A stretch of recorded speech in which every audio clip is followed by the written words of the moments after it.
Hello, everyone, and welcome to the Chair Sessions with Dr. D. Today's guest is Kristian Montgomery. Kristian's a super talented songwriter whose music blends rock and roll and Americana. His stories come from a place in the heart and soul, and he delivers them with authenticity, passion, and at times, pure fire. I want to welcome Kristian Montgomery. Welcome aboard, Kristian. Thanks for having me. Great to have you on today. So today we're going to talk about your catalog. I'll give you a chance to, talk about the inspiration for your albums, give our listeners, get them acquainted with your music if they haven't already heard it.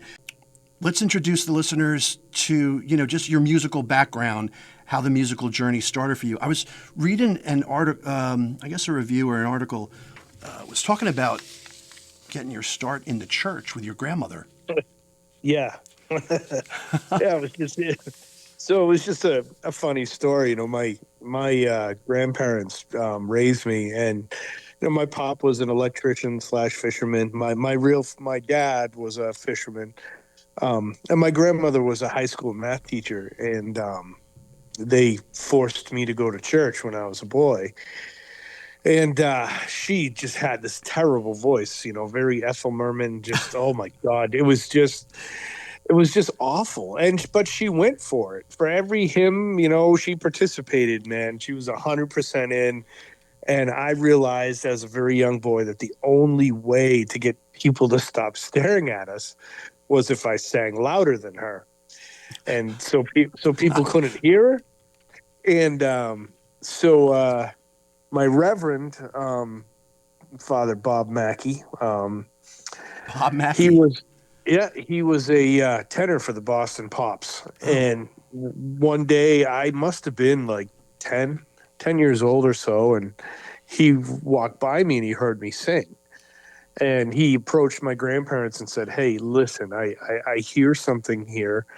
And I know you can't afford formal lessons, so I would like to kind of take him under my wing." And so he did. And throughout this experience, he introduced me to the Beatles and to Led Zeppelin and rock and roll in general. We, between Elvis and all the Wow. classics, up to modern rock. And he was kind of the catalyst. And I just remember also one time as like a younger teenager, 14 or so, I had a solo, and I had to say it was either Ave Maria or it was the Lord's Prayer.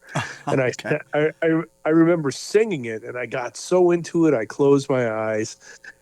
And when the song was over, I looked, and there were like all the girls from my high school or, junior high class just staring at me. And I was like, yep, this is what I want to do. Like it was, I totally, I had him in the palm of my hand. And it was, it was after that I joined my first rock band and, began the downward spiral.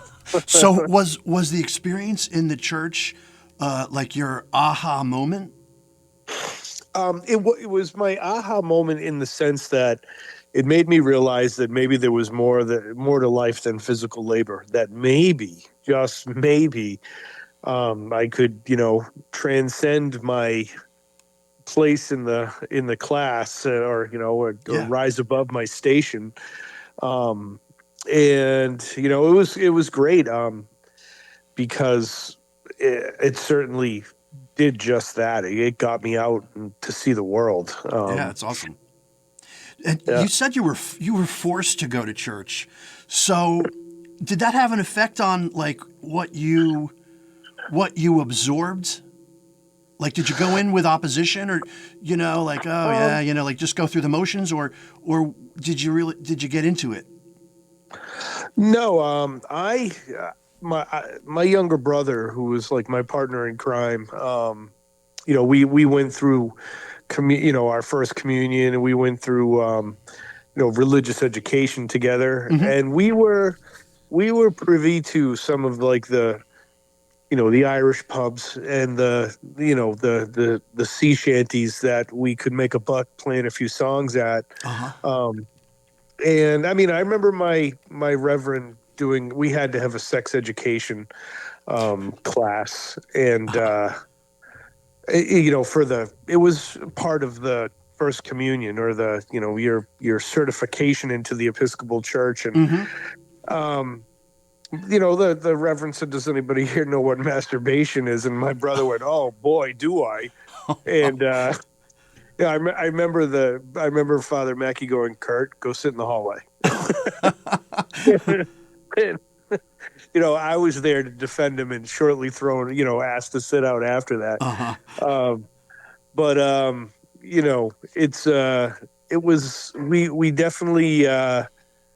we definitely rebelled against it. I mean, I think that's what the rock and roll was meant to do anyway. I mean, it's somebody tells you to conform to a norm, your first reaction is, no, that's not happening. Let's do the opposite. Yeah. Leading from there to, cultivating your skills. Sounds like you started with your voice. Yeah. So, and then how did it evolve from there? Well, I realized I wanted to write songs, and I had a lot to say, and so I had to find a way to do it. So I chose guitar, and I was really lucky. I was in bands with guys who were great teachers, and one of my really good buddies, his name is Charlie Hill. He is a huge guitar influence of mine. We were in bands together, and he was the kind of guitar player that would hear, 6 melodies at the same time, and he was more of a composer than a songwriter. He just had this ability to layer all of these different sounds on top of each other to make these just huge moments in music. And so I just watched him and kind of, saw where his fingers went, and I was like, okay, I can do that. And then, somebody told me how to translate that to piano, and immediately that, started learning how to play that. Wow. So guitar and piano is how you started. Yeah, pretty much. And then, did you have songs written already? No. It wasn't really until I joined a rock band called Bone Dry System that I started writing, and I found that I was prolific. It was just one after another. It comes very naturally for me, whether it's just a phrase, a word, a quick guitar riff. I'm able to just arrange it into a song. When I first heard your music, it was pretty clear to me that you're tapping from a very deep creative well. And when I looked at the catalog of your music, not only is it deep, it's wide. What a superpower. It's a young, poor, suburban testosterone who decided to, I decided that this life I'm going all in, regardless of where I'm at, financially, regardless of where, what my circumstances. And after Bone Dry System, I went solo, and just decided, this music is going to be about my adventures, like Hemingway's novels. I ended up going to Central America, to Nicaragua, and traded, my guitars for photographs with Sandinistas AK-47s. Whoa. It's kind of cool. Yeah, there's some cool pictures of me with dueling AKs in downtown Managua. Now, when was that going on? That was in 2001. 2001, okay. Yeah. My solo career kind of started with a bang. We were selling out shows in Boston, and we made a pretty good name for ourselves. Did you win an award too? I think I read something about, or nominated for a Boston Music Award. Yeah, I've been nominated twice for the BMAs and Okay. the New England Music Awards. Last year, I won Americana Artist of the Year at the Listen Up Music Awards in New York. Nice. And February 21st, I'll be performing in Troy, New York, at this year's awards, where I'm up for Solo Artist of the Year. Nice. Congratulations. So, I mean, the accolades have been cool. Not necessarily something to hang my hat on, but, it's,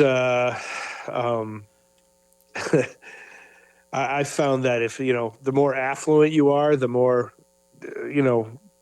likely you are to win these things. But to be nominated, for somebody like me who's a working class guy, it's really cool. I get what you're saying. So what does success look like for you? What do you want it to look like? I would love to have, to find a band and play and tour and get my music out to the world. There's nothing I would like more than to do this as an occupation. I don't know if that's a possibility.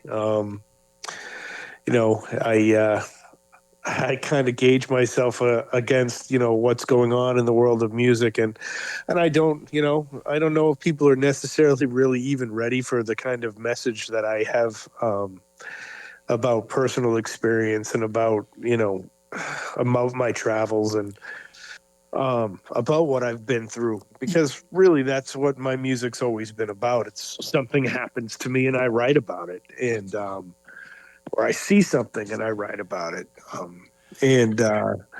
lot of it was really painful. I mean, I've been through quite a bit in my young life. And I don't know. I'm not a jam band, and I don't think people want to listen to me and get high and zone out.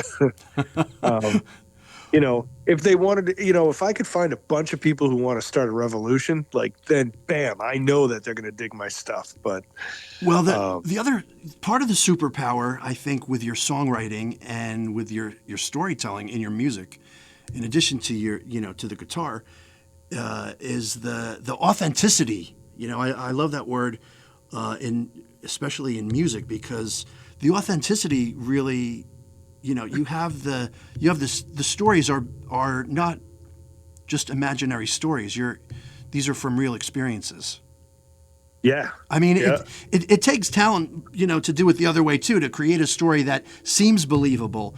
But the fact of the matter is, you're writing from the pure experiences, and I think that's what connects the people who really can appreciate that.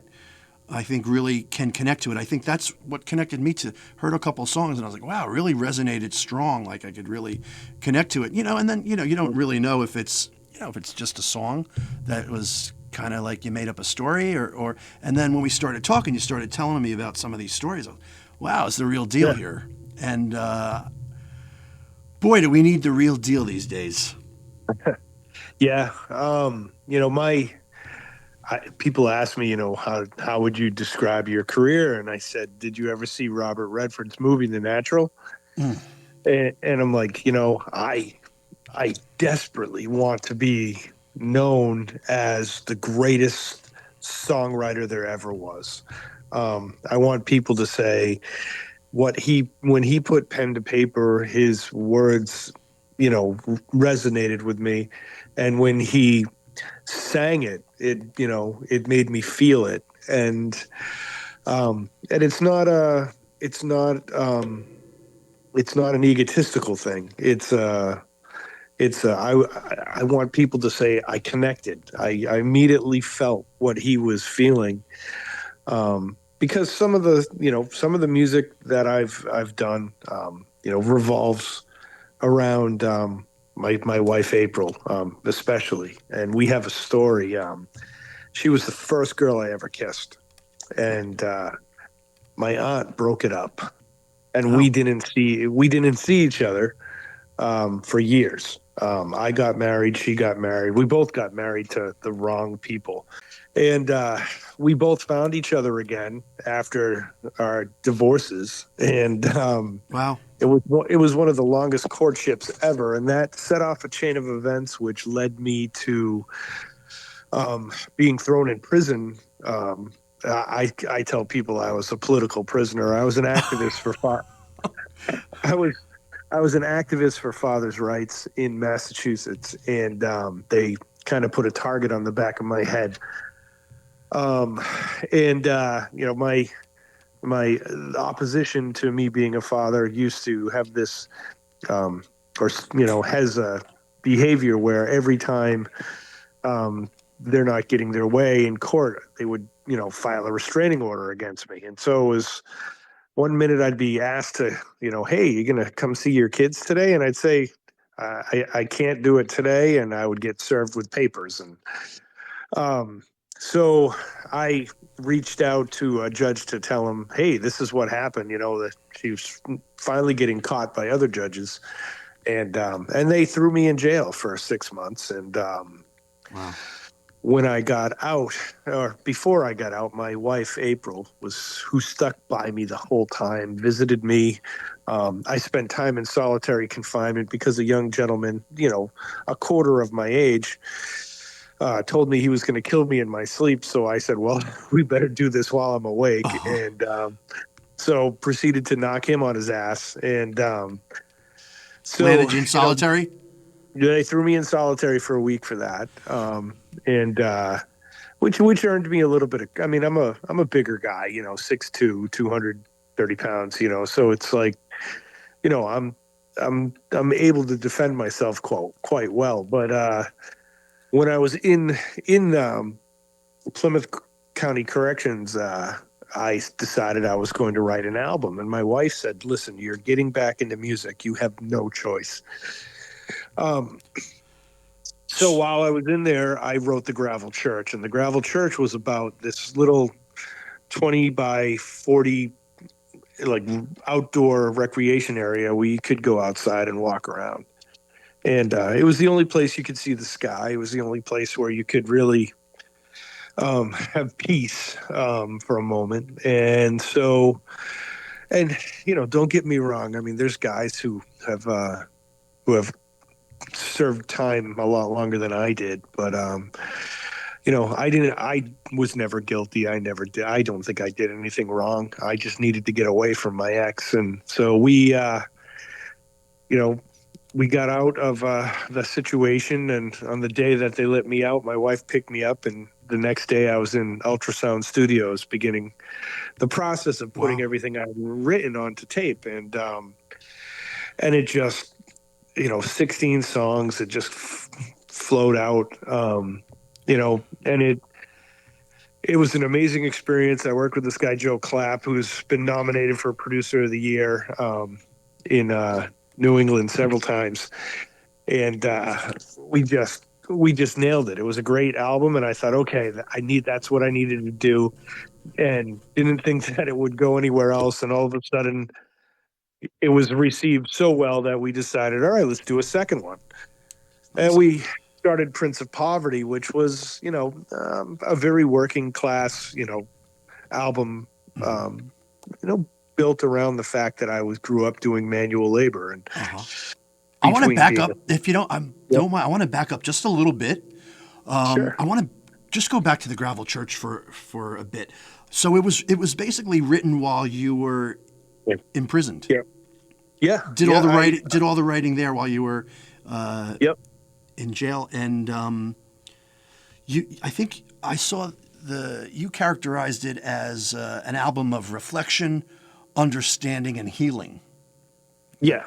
Yep. And I want to talk about. There's a song on there. There was one of the initial songs that hit me, that resonated pretty strong, was from that album, and it was one of the songs that introduced me to your music.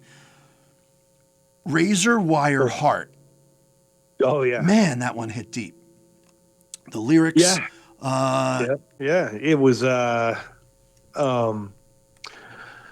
It was all about my experience in the family court system, and whenever I do anything, I tend to go all in. And I had researched about the Title 4D of the Social Security Act, which encourages. It's basically the federal government sets up it's a incentive for the states to remove dads from the kids' lives. I was lobbying for a 50-50 bill where if you get divorced, mom gets the kids half the time, dad gets the kids half the time. Figure it out. You chose each other. There's no, there's no going back. Like you don't get a do-over when it comes to kids. You're mom and dad forever. Yep. So, that's not beneficial to the government. It's not beneficial to the lawyers. And so they fought back hard, and so hard that I spent 6 months in this place in what was a nightmare. So did the lyrics come from that? Yeah, the lyrics were my way of telling my kids, like, that I'm not going to give up. This isn't going to destroy me. I was just trying to let my kids know that, hey, I still wanted to be your father. I just didn't want to be married anymore because she was abusive and, spent most of her time telling me I was no good and I'd never amount to anything. And, that, my music was, terrible. And it was just an awful, toxic relationship. So that album came out in 2020. Are your kids old? I mean, have your kids heard that? Are they old enough to listen to that and to understand it? Or are they? I know they do. I mean, I know, for instance, my son Robert's favorite song is 𝘊𝐴𝑇𝑚, which is means heart builder in Danish. So I was just literally going to ask you about that one. That was next on my list, but I'll let you go. Go ahead. Yeah. They've all heard it. They're unfortunately pretty alienated. My two boys, oldest boys, went into, my oldest is in the Air Force, my youngest is in the Navy. And, they've chosen to not rock the boat.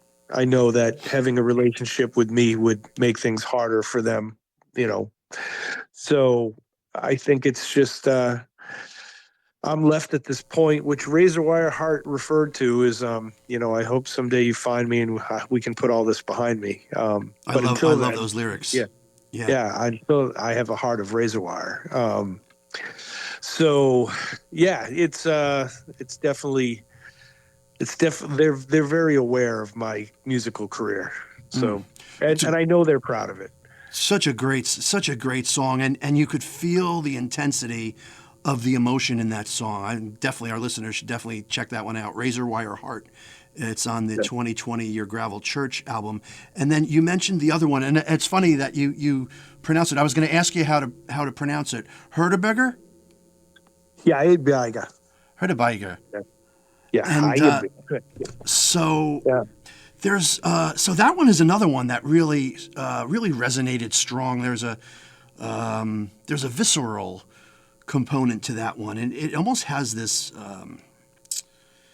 I could be off on this one, but there's like a Middle Eastern vibe to it with the instruments. Yep. The sound of it. Tell us a little bit about how you crafted it and how it came together. In Copenhagen, Denmark, where my dad's family's from, there is a city square called Rådhuspladsen, and there's always street musicians there. And there was this artist who was playing the accordion. And it reminded me of like that, the Italian street, with the guy with the accordion and the monkey dancing. Oh yeah. It was just so old Europe. And, my dad passed away from a heart attack at 54. And, so I was just, inspired to give it a Danish title. I've got some music that I've sang Danish. But this one was just, it was such a cool, just old Europe, authentic kind of vibe. And the lyrics, were very, very heartfelt about, about trying to repair the damage, to a broken heart. And yeah, one of the lyrics says something like, yeah, "Build me a heart stronger than what I got." yeah, yeah, yeah. What were the instruments on that one? It was just me playing acoustic guitar and an accordion. Okay, wow. Yeah, and then my vocal, of course, and then the poem at the beginning was just a poem that I found that I thought kind of I guess when you lose your father and you didn't really know him that well, like in my case, you know, it was just a very romantic kind of way of thinking that maybe he's just sticking around with me for a little while longer. Like, he didn't really get to teach me anything while he was alive, but as I've in my travels, I spend a lot of time in Denmark visiting family and staying with my cousins and my aunts, and You feel like that connects you to your dad's roots? Oh, big, yeah. Well, and one of the things about it too is it connected me to, like, I grew up with knowing my father was a mean giant man who sailed the sea, who fought wars. He was a true Viking, and then I found the soft side in Copenhagen, that they're such a loving and affectionate family, and so it's really been beautiful to reconnect with my dad through his bloodline. I feel like that dichotomy that you just kind of described really comes out in a lot of your music too. If you look at the diversity in the songs across even within the albums, there's some songs of fire and hard edge rock and roll, and then there's these kind of like these, I'm not going to call them ballads, but they're kind of they're softer and deeper, but they have an edge to them. Yeah. Yeah, I feel like that really comes out. The Winterkill band, did you have them together yet for this album? No. They didn't come. Okay. No, I had some pretty well-known session players come in for the Gravel Church. Jeff Armstrong from the Delta Generators played drums. There was a lot. There was kind of a huge group of just friends I'd played music with for years who all jumped in to fill some of the spaces. Cool. So then, anything else you want to say about the Gravel Church? Yeah, it's probably the one album that I don't return to. It was after it was over, it was such a jumping board into getting back into music and performing again.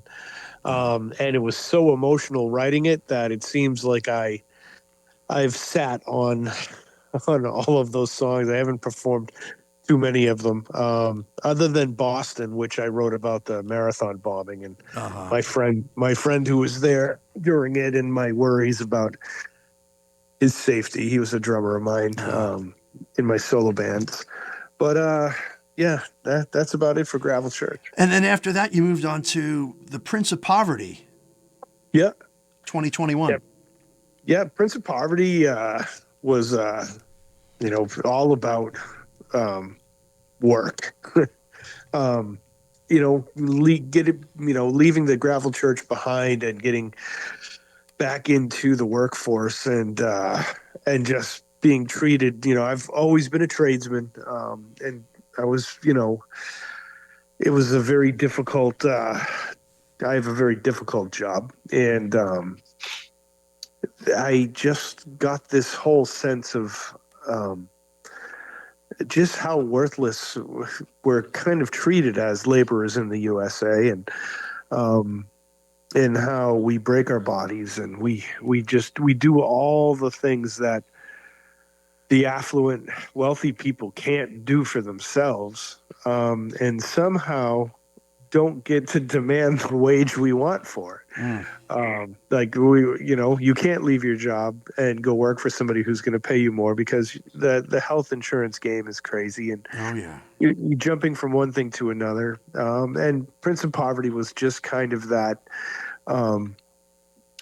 It was just that lamentation of, am I going to do this till I die? Like, when do I get to enjoy my family? When do I get to enjoy my children? And how long can I do this? Yeah, and how long will I be able to do it? Right. It was, and there's some of the songs in there too were a celebration of my marriage. My wife and I kind of have this magic thing that neither one of us can really describe. We know we're crazy about each other. We're not quite sure like where it's going to lead us, if this is going to end in a fiery car crash at 95 years old over a cliff going, we're going out together, sweetheart. So there's a few tracks that reflect that. Yeah, there's that. I mean, my wife inspires me like on a regular basis. It's just the littlest thing she does. But that's right. It keeps the creative juices flowing, right? Sure does. So two tracks that stood out for me on Prince of Poverty. A Warm Grave. Oh yeah, that's a tough one. Yeah, can you talk about that one? Yeah. So my brother Kurt, when I said I was 6'2", 230, he's 3 inches taller than me, and throw another 30, 40 pounds on, and all muscle. He was a carpenter for most of his life, and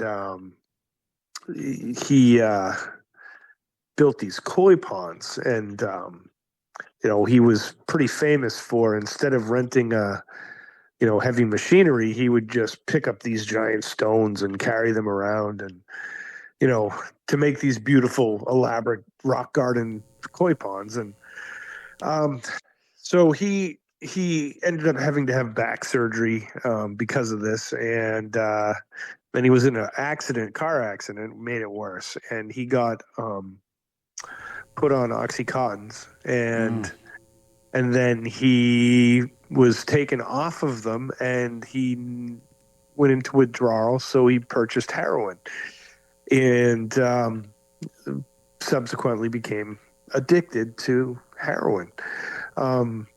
He lost the family homestead that my grandmother, gave to him. And so the land and home that were in the family for the better part of 300 years was suddenly gone. And he and I lost all of the connection we had. And he called me one day and just was crying and said he was sorry. And for a guy his size, I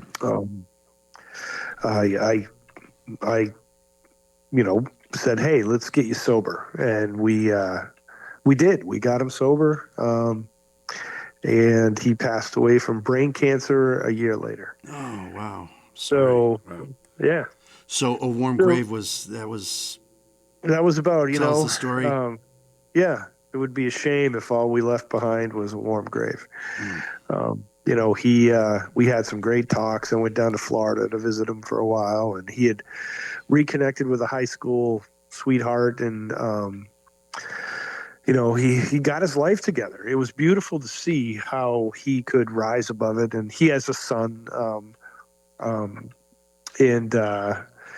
I think he made his boy proud by getting sober. Mm-hmm. And then he faced death, head on, no fear. Wow.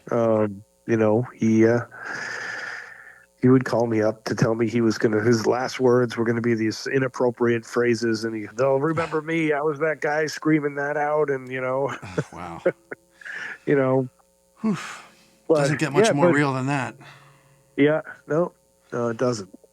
The other track, American Fire. Now, that's one that recently I saw you just kind of revived that one. We did a radio. Yeah, on social media. I saw. I mean, it's relevant, to Yeah, say the least. I mean, I as a musician, I met Trump outside the Howard Stern show in the early '90s, and was not impressed. He was a spoiled little trust fund baby who could say what he wanted because he hired really, really big people to protect him. And I'm not a fan. The first person to tell you that if we adopted Denmark's style of government, the country would be such a better place. And if we took care of each other and taught each other that it's in our best interest to educate our neighbor instead of making them the competition, and that if we're better together, we always have been. All of the defining moments in American history that made us who we are were when we were all together. So, yeah, American Fire was my protest song. You know, I'm not a fan of what's going on in America. I'm not a fan of the current administration. I'm certainly not a fan of the lack of discipline and character and honor and all of the things that make men great. Self-control, knowing when to be quiet, and knowing that you're in a position that is temporary and it is bigger than you. A lot of things we all learned when we were young. Yes. Yeah. The different things we were taught to represent, to model, to strive for. Everything not being modeled right now, in my opinion, either. But we can have a whole episode on that. So, American Fire, that's your protest song. The "Shut Up and Play" is like the big catchphrase now for musicians. It really pisses some of them off, and they want to speak louder. One thing I respect, you put your authenticity in your music and in your words, even outside of your music. So the "Shut Up and Play" really, I guess you think, is bullshit too. Is that right? Yes, yeah, I do. I think that our politicians are certainly not going to be the examples for our sons and daughters to emulate. And I understand that pulp culture has a very heavy effect on some children and some, early adolescents as far as sending them in certain directions and stuff like that. But truth to power will always be truth to power. It's unchangeable. It will always be that way. Between revolutionaries who were executed and screaming "F you" at the top of their lungs while they were doing it. Those are the people that we should be celebrating. And I mean, since you said bullshit, I'm gonna just come out. If I can say fuck Trump on the air, then I'm gonna say it. But he in Denmark, everyone calls him President Thunderbottom. Oh boy. So he's really destroyed the office. He's destroyed the reputation of America. I mean, it's sad because he represents us right now, and it's a joke overseas.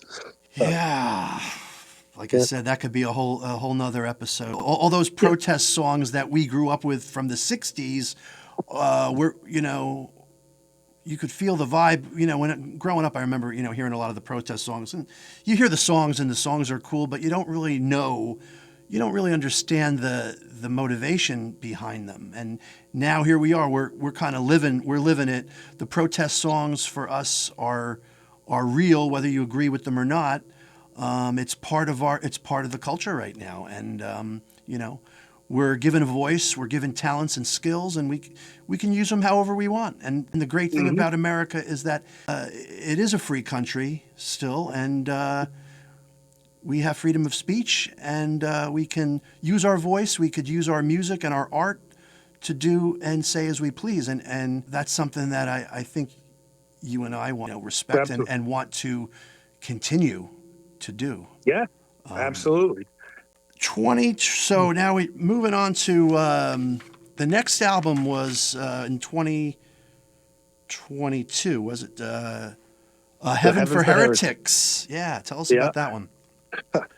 So my oldest daughter Taylor is married to a woman, and this album was a reflection on the social norms. It was a reflection on where we were at, and also, in a sense, a reflection on the anything to make a buck American story.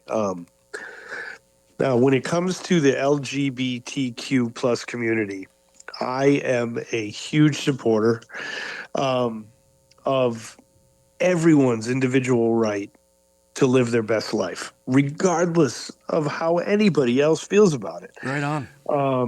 My personal opinion has always been that old school live and let live. I have a lot of friends who are gay, a lot of friends who are lesbian, and I have a very good friend who's a radio DJ in Boston who used to be a man who's now a woman, and person I've known almost my entire life, or known of. She was a DJ on the radio station that I grew up listening to. And I just found, God, I love this person's heart. They got a beautiful soul, and they just want to live life the way they want to. And who the hell am I to tell anybody that's wrong? When my daughter's wife asked me for her hand in marriage, it was a very traditional, she approached me and said, "Hey, Dad, I'd like to marry your daughter." And I was like, that is so cool. Wow. Yeah. Very like the old tradition, right? Yeah. It was very traditional. Yeah. Just different. And different is good. And Heaven for Heretics was all about different is good. I think that the problem with a lot of these things is it gets to the point where it becomes so capitalistic, where you have to sell merch, you have to make posters, become a brand, and that is where that's what scares other people. Now they don't get scared because what's happening is wrong. They get scared because they're not educated. They get scared because they grew up in families that said, don't question authority. They grew up with the mom and dad saying, never question the government. They'll take care of you.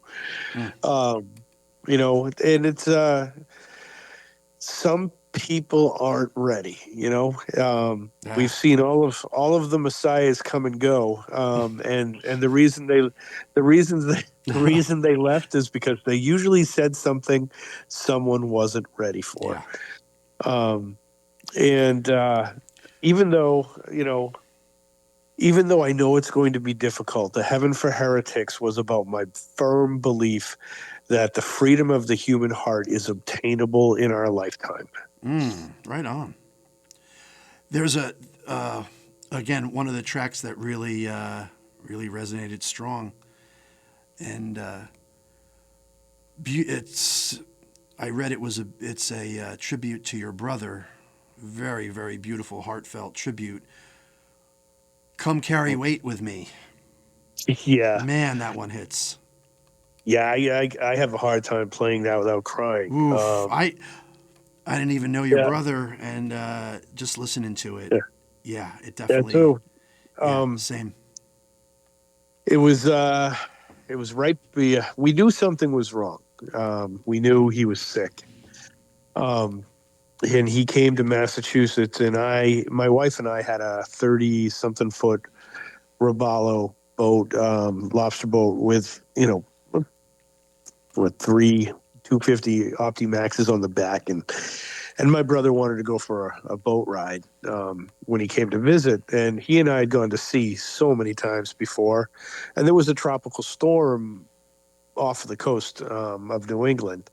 And we could already see the swells coming in, and we had this fog on Pleasant Bay in Orleans, and you could hear. We were leaving out of Pleasant Bay into the ocean.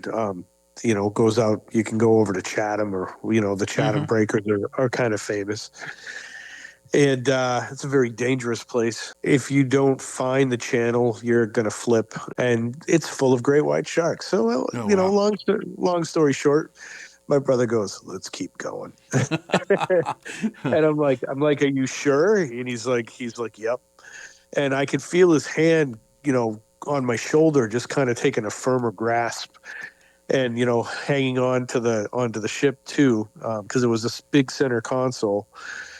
And we blasted out into the open ocean with 10-foot, 12-foot swells on them, and we were able to turn the boat around and get back in. And he goes, "So now we can say, we were in a little itty bitty boat in the I'm like, yep, and we're crazy for doing adventure on the high seas." Yeah, but I mean, he's screaming at God that nothing can kill us. He connected with his Viking heritage at that point. So on the way back in, it was just this peaceful ride back in, and the seals, the harbor seals, were following us in, and we were feeding them mackerel, and it was just one of the most beautiful moments. And we had a conversation about when he was little, he got stung by a hornet that he had thrown a rock through the nest. He was a foolish child, and I had to carry almost 200 pounds of him home on my back as he was crying. And he was like, "Do you remember that day you carried me all the way home?" And I was like, "Yeah." And he told me that I'd have to carry him again. And that. Great song. Yeah. Yep. Times Like These is the other one that kind of stuck out. It's got like a little bit of a rockabilly, hard edge vibe to it. Yeah, that's a good. All right, yeah, let's transition into that as I'm sitting here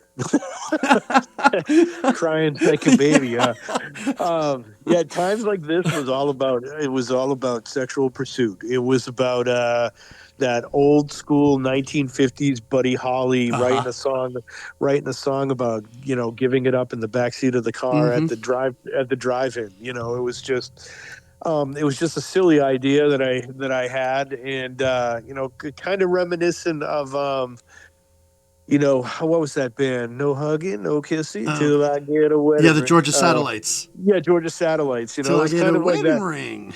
Yeah, it was kind of in that vibe of like you keep trying, she keeps saying no, and perfect. So it was, perfect example. Just those two songs on that album is a very that's kind of what I was talking about earlier in the intro about how your music can be. It's kind of like all over the place, but in a good way. You can go from that, from the heartfelt tribute to the rockabilly Times Like These songs like that you're talking about. 2023, you released Lower County Outlaw. There was some. I think you had talked about it a while ago somewhere, maybe.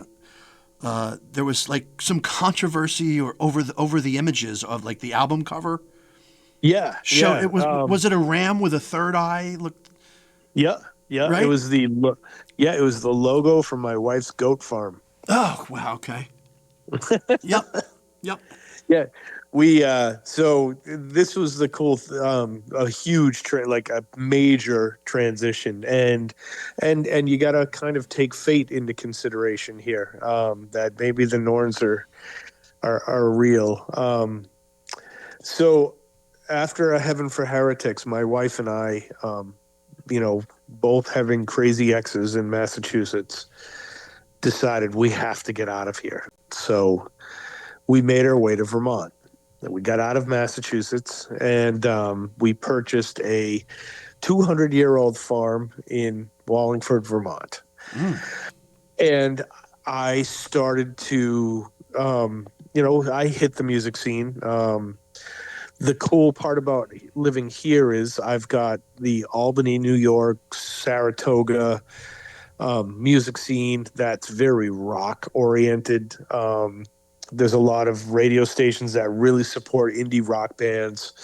And in Vermont, we've got the Americana and jam bands, and it's a very artistic place. So I started meeting other musicians, and I decided, I'm not done. I'm going to write another album. And I was introduced to this guy through a guitar player I met who was also an electrician that I was working on building condos with in Manchester, Vermont. He says, you should really reach out to him. And I did. And we immediately just hit it off. And I says to him, what's your musical background? And his name is Andrew Koss. And he's a Berklee School of Music grad. He owned Terminus Studios in Times Square. And he moved his family up here to Vermont and started the studios at Strawberry Fields. And his two clients right before me were Alicia Keys and John Legend. So I was like, whoa. Yeah. Immediate street cred. So I went in with a bunch of local guys, players, thinking, let's start a band. Let's do something. And the first thing Andrew said was, listen, if I'm going to do this with you, I'm going to play the drums, and we're going to bring in session players to do some of the other work, and we're going to write together. So Andrew and I started writing, and Lower County Outlaw was born, and it was immediately received by rave reviews, and I got me nominated for the music awards in New York. Oh, nice. Yeah, it was really, really wild. So was that the beginning of the 𝘬𝘠𝘚 band? And that was the beginning of the 𝘬𝘠𝘚 band. Yep. Like Tom Petty and the Heartbreakers, I've always kind of, I've always thought, Kristian Montgomery and the 𝘬𝘠𝘚 band kind of had a similar vibe where it was a genreless, rock band. We my song Gypsy Girl, really took off. And that song has, I don't know, to me, it had that feel good song of the summer kind of vibe. It was just my wife was wearing a pair of Daisy Duke shorts while we were out on the farm. And so we recorded that. Everything was going great. Like my life is honestly, it had never been better. I was happy. I had this huge home where, it was a huge farm. And then one night, actually it was February 9th is the 1 year anniversary, that, after Lower County Outlaw, the house burned down. So we lost everything. Our neighbors woke us up, told us the barn was on fire. The fire started in the barn. My wife turned into a cowgirl. She's got the horses, getting them out of the stables while the thing is fully engulfed. She's a fearless woman. I mean, she's always loved horses, always wanted horses. It was her dream. Wow. And, we had 16 goats, horses. So at the time, her son and his girlfriend were living with us too. And we had a 5-year-old foster child who had autism. And so we got all the people out of the house. I went back in, grabbed one of the dogs, was going to go back in to get the other one, and my chocolate lab ran back in, so I had to grab him and pull him out. It was, as soon as I turned around to go back in, it flashed over, and just the whole home just exploded in flames. So we lost our dog, we lost all of our cats, and then the backyard, all of our chickens, geese, and ducks were gone. So it was a really super scary thing. And I was broke, and I had nothing. All my guitars that I've owned throughout my life, all of my musical I could run my own festivals. I had so much gear. Wow. All up in smoke. So I I was pretty broke and said to my wife, I'm like, well, I'm going to write another album. So we were sitting in a friend's house the night of the fire, and I looked at this piece of property online, and I said, I'm buying this. And April said, how are we buying this? And I said, we're going to figure it out. We got to call the insurance company. And as it turned out, the insurance policy we had was pretty decent. And so we were able to get a new home. We were able to, Wow. Downsize. We got all of our horses over here. We got cows. We got geese. It's madness. So it's kind of like the new beginning? It was the new beginning. But I wrote Prophets of the Apocalypse, which was just a 5-song EP. Hold on one second, though. I want. Yeah. I'm sorry. I keep pulling you back a little bit. Before we go on to Prophets, on the Lower County Outlaw. Yeah. One of the other song, I don't know what's real anymore. That's another one. Yeah. Actually, that's probably one of my favorite songs in your catalog, in the whole catalog. That one really, I don't know. That one resonates strong. So, where does that fit into the writing as far as that the context of that album? How was that inspired? Well, I am a huge. If I had to go back in time and tell you the most inspirational rock band of mine, it would be King-X.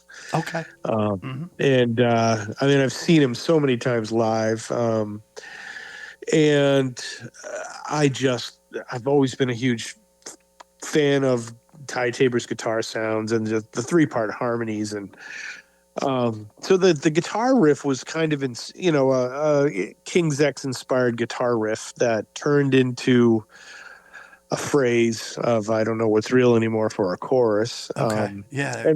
And the whole song is written about the current state of American media and how somebody can be shot in the middle of the road, and the government tells you that wasn't an execution. Like it looked like an execution to me. Yeah. Yeah. Yeah. I mean, and that was released in 2023. And again, that's another song that just talk about coming to the forefront again. I don't know. I think a lot of people can relate to that one probably too. The guitar, the percussion on that one, very powerful. I thought and of course it's catchy. I mean, the lyrics really stay with you for a while. It has I mean, I'm not that familiar with King-X, but upon first hearing it, I felt like it had a Soundgarden vibe, like a grunge, almost a grunge sound to it. King-X was around before Soundgarden. Okay. They're actually, like if you know Nuno Betancourt of Extreme. Yeah. Nuno once said he goes King-X was the bridge between metal and grunge. Oh wow, okay. They were kind of that band on the forefront that was taking the melody that metal songs had, with that really heavy guitar sound of Soundgarden, Alice in Chains. Yeah. So very, very Soundgarden-esque. Yeah, I mean the bridge part that we wrote, kind of psychedelic little breakdown thing, was was very Soundgarden-y, but reminded me a little bit of like older stuff like Bad Motorfinger. Absolutely, yeah, cool. But yeah, it was that whole song was just supposed to be this smash in your face of like, hey, I don't know what's real anymore because what I'm seeing is they're telling me is something else, and it's manufactured reality. Yep, great song. Definitely is coming back into definitely a relatable song these days. So now we can move on to 2025, Prophets of the Apocalypse, 5-song EP. Yeah, I went to Randolph, Vermont with producer Vincent Freeman, who's a German import, and we had that European dually connection. And so we went in, and the band that I was playing with, we wrote these songs together. James Pesler, Jake Hill, and John Clark are the guys in my band. And, even though we haven't played out for a while, and I don't know if we're still a band or not, or what's going on, because we've had so much snow up here that it's impossible to get anywhere and get together. But the songs were just great. Jake, my bass player, he comes up to me, he goes, "Hey, Cold Day in Hell, I've got this melody. It's a cold. It was like this really kind of, very 80s rock kind of vibe. So he had a bass line that sounded just like the Billie Jean bass line from Michael Jackson. Yep. And so I just put this really heavy metal guitar part over it, and we wrote Cold Day in Hell together. It's another great song. Yeah. And then Bitch Done Broke, he gave me a line. I fell in line to fall in love. And he goes, "Do you think you could use that?" And I'm like, I don't know. I'll see what I can do. And it took like 2 or 3 months. And we finished the song about this crazy woman. So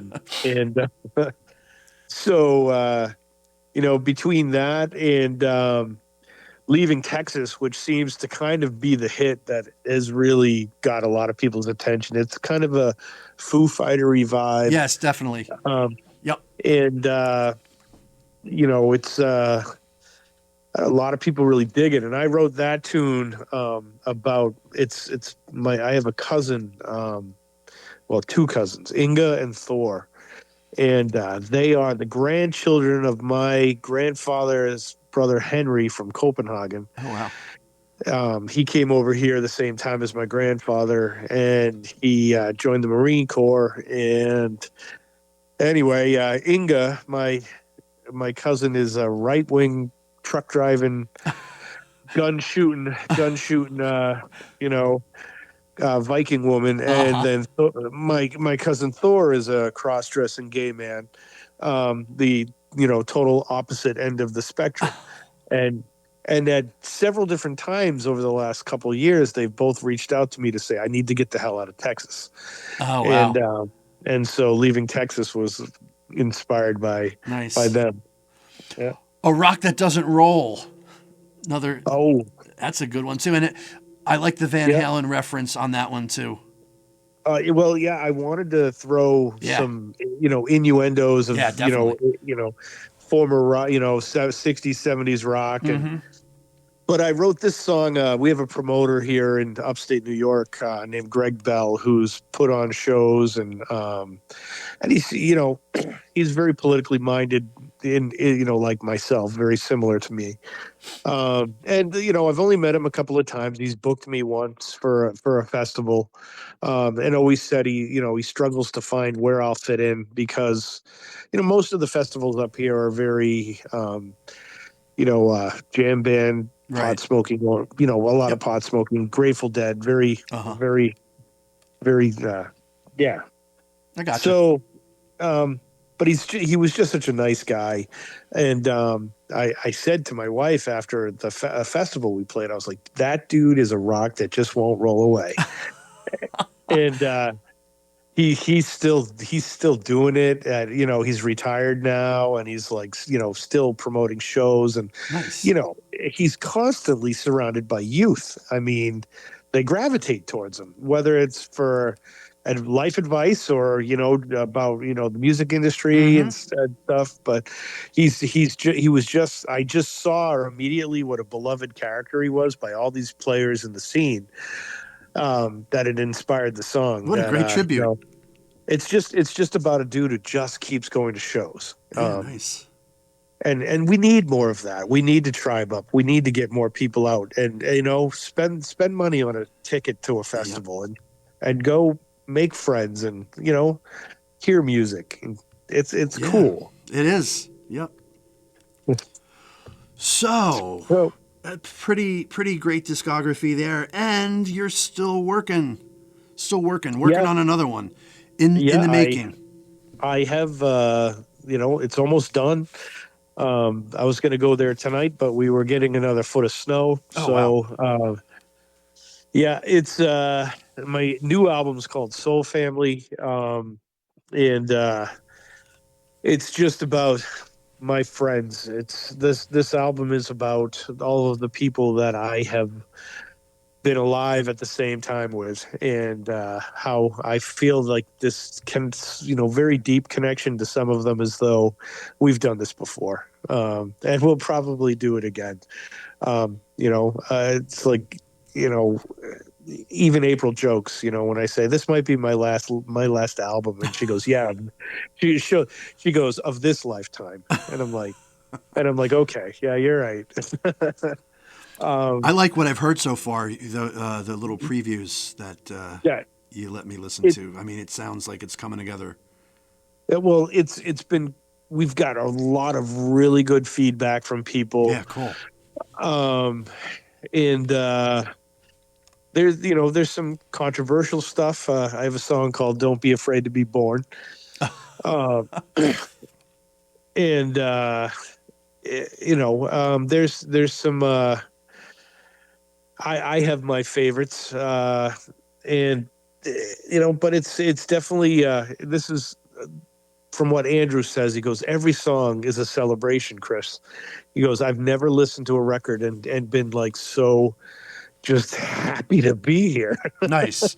So the writing for Soul Family, is it all new writing basically from the last year or so, or are you going back to some old Nope. writings?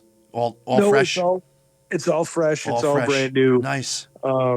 I used on one of the tracks. I used a turntable to scratch. Oh, wow. I'd never done that. Never done that before. And so I'm definitely trying to stretch as far as I can. I'm a big fan of Chris Whitley, who was a singer-songwriter and used all sorts of wild sounds and can we expect some? So is it going to sound-wise going to be very different than previous albums? Yes. This is charting new territory. Yeah, this is a rock album. I don't think you're going to hear very much of my former country overtones. Okay. This one is very, it's, trying to incorporate a lot of modern sounds, a lot of looping, a lot of, I'm a big Peter Gabriel guy. Oh, yeah. So the bass, I've got this kid, Christian Schenk, who's a bass player out in northern New York, who has lent his talents to the record and added this very Tony Levin-esque kind of vibe to it. So it's exciting. Andrew's going to be playing drums, and my guitar player John Clark's coming in to do some work with us. Everybody's been kind of wrapped up with family, and this winter has been really hard. I mean, we're in our fourth week now of negative temperatures. So, wow, yeah. And I'm pretty high up on the mountain, and when my cows are shivering, I know it's cold.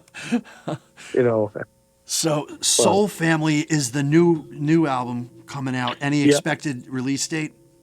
Yeah, the summer solstice. All right. I think it's June 21st. I'm going to try to drop some singles along the way. Cool. And see what people think. Will you be touring to support the album?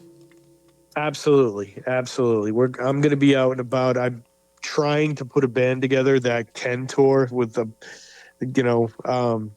I'm no longer tied to family, so I can freely move. Whereas some of the other guys that I play with, can't travel too far. But yeah, we're gonna try. We're gonna get out there. I am dependent upon the kindness of others to just get the word of mouth out about this guy who lives on a mountain and makes music and desperately wants to connect to the world. I'm going to definitely help you do that. Our listeners will too. Kristian Montgomery, I want to thank you so much for coming on the show, talking about your music, talking about things of the heart and soul and everything that goes into your music, the authenticity and the fire. Keep doing what you're doing. Best of luck on the new album. Hope to see you on a tour, and hope you'll come on again. I'm sure we'll have some new things to talk about once the new album's out. Yeah, that would be awesome. Thanks so much. I've watched and walked with God.